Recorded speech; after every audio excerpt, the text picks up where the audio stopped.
এখানে 1 কেজি পরিমাণ মাংস নিয়েছি। লাগছে পোলাওর চাল। চালগুলো ধুয়ে একটি স্ট্রেইনারে করে পানি ঝরিয়ে রেখেছি। 1/4 কাপ সরিষার তেল।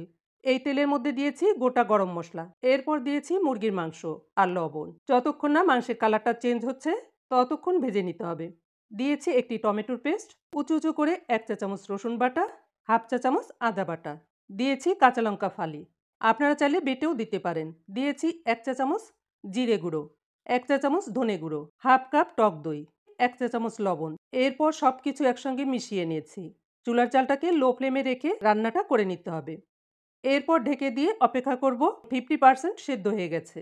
এই পর্যায়ে দিয়েছি পোলাওর চাল। স্বাদ বাড়ানোর জন্য 4-5টি কাঠবাদাম এবং 4-5টি কাজু বাদাম থেতো করে দিয়েছি। 1 চা চামচ গুঁড়ো মশলা এর মধ্যে দিয়ে দিয়েছি। 4-5টি আস্ত কাঁচা লঙ্কা এবং 8-10টি কিশমিশও দিয়ে দিয়েছি।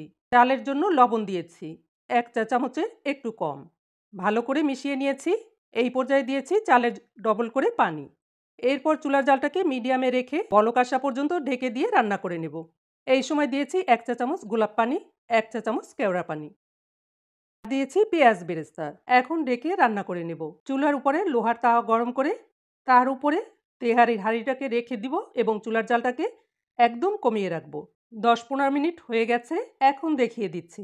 দেখুন কত সুন্দর হয়েছে। তারপরে উপরে বাকি যে পেঁয়াজ বেরেস্তা ছিল না, সেগুলো ছড়িয়ে দিয়েছি এবং 1 চিমটি ভাজা মশলার গুঁড়াও এর উপরে ছড়িয়ে দিলাম।